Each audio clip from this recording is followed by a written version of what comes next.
बिस्मिल्लाहिर रहमानिर रहीम वबिही नस्तईन अम्मा बाद फ़अऊज़ु बिल्लाहि मिनश शैतानिर रजीम बिस्मिल्लाहिर रहमानिर रहीम वमन युशाक़िक़िर रसूल मिन बअदि मा तबय्यन लहुल हुदा व यत्तबि गैर सबीलिल मुमिनीन नुवल्लिहि मा तवल्ला व नुस्लिहि जहन्नम व साअत मसीरा सदक़ल्लाहुल अज़ीम सूरतुन निसा व क़ाला नबी सल्लल्लाहु अलैहि वसल्लम अला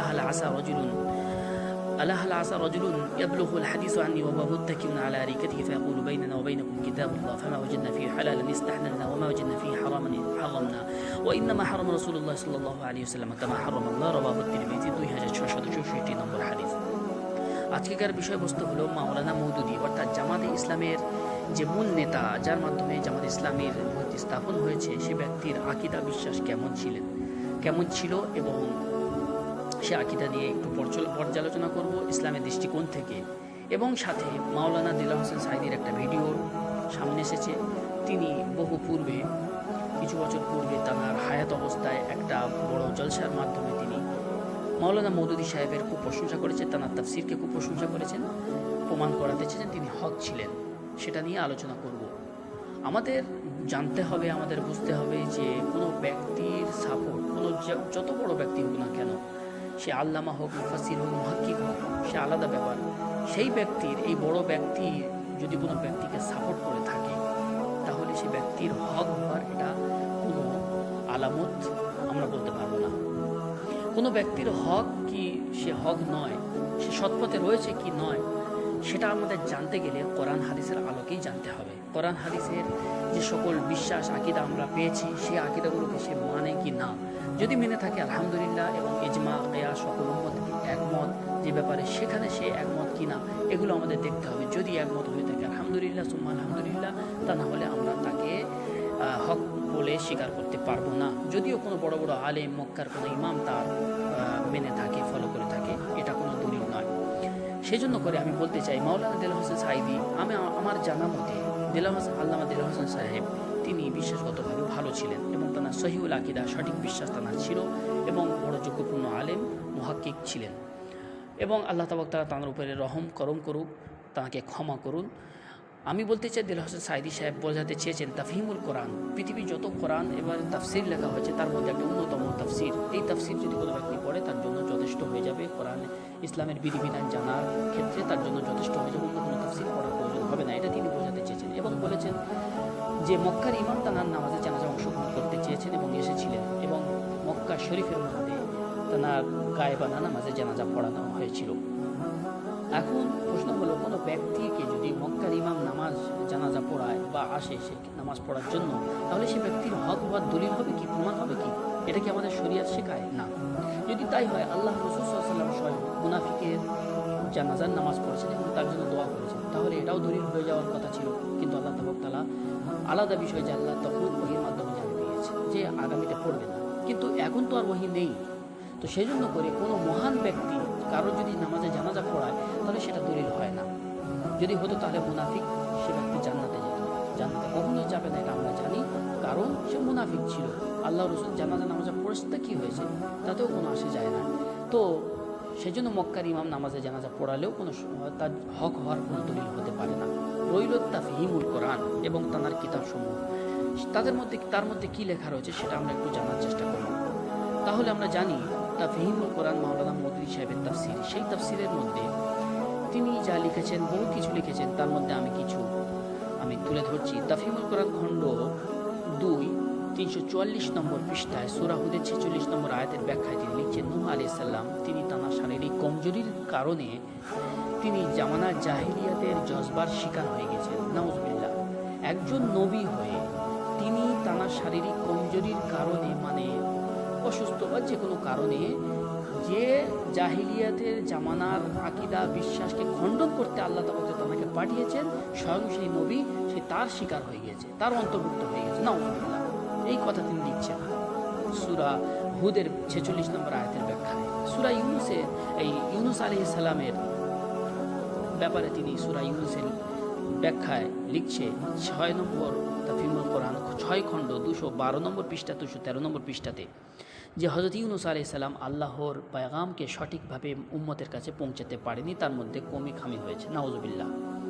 মানে ইসমতে আম্বিয়া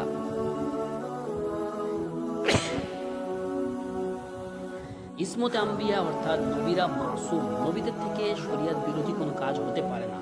এ ব্যাপারে কোরআন এবং সকল উম্মত একমত। আহলুস সুন্নাত ওয়াল জামাতের বিশ্বাস যে নবীদের থেকে ইসলামের দৃষ্টিতে কোনো খারাপ কাজ, হারাম কাজ নবীরা করতে পারে না, এবং নবীরা কোনো পায়গাম, খোদা, রিসালাত পৌঁছানোর ক্ষেত্রে কোনো কমিখামি করতে পারে না, একমত। সেখানে তিনি তাফসির বীর রায় নিজের দিমাগ, নিজের আকল বিবেক দিয়ে তিনি নিজের একটা তাফসির দিলেন যে ইউনুস আলাইহিস সালাম ভুল করেছেন, পায়গাম সঠিকভাবে পৌঁছাননি। ওদিকে হুদ আলাইহিস সালাম, হযরত নূহ আলাইহিস সালাম ভুল করেছেন, এত বড় বড় ভুল যে তিনি নিজেই জামানা জাহিলিয়াতের জজবার শিকার হয়ে গেছিলেন। তাহলে এক্ষেত্রে নবীদেরকে তিনি মাসুম মনে করেন না। অথচ সারা পৃথিবীর আহলুস সুন্নাত ওয়াল জামাতের বিশ্বাস এক যে নবীরা মাসুম, নবীদের থেকে কোনো ভুল হতে পারে না। হ্যাঁ, উত্তম অনুত্তমের ক্ষেত্রে নবীরা ডিসাইড করার সময় একটু মিস হতে পারে, আলাদা ব্যাপার। তবে হারাম হালাল কাজের মধ্যে এবং বিভ্রান্তের মধ্যে নবীরা পদভ্রষ্ট হয়ে যেতে পারে না, গোমরা হতে পারে না। তো এখানে হযরত মাওলানা মওদুদী সাহেব, মাওলানা বলাও ঠিক নয়, তো মওদুদী সাহেব তিনি এই ক্ষেত্রে ভুল করেছেন। এরকমভাবে তিনি হাদিসকে হুজ্জাত মনে করেন না, অর্থাৎ হাদিস যে দলিল, আমরা মনে করি সহি হাদিস যদি পাওয়া যায় সহি সূত্রে, সেক্ষেত্রে হাদিসটা দলিল এবং প্রমাণ মনে করি আমরা ইসলাম জানার ক্ষেত্রে, কিন্তু তিনি এটাকে মানেন না।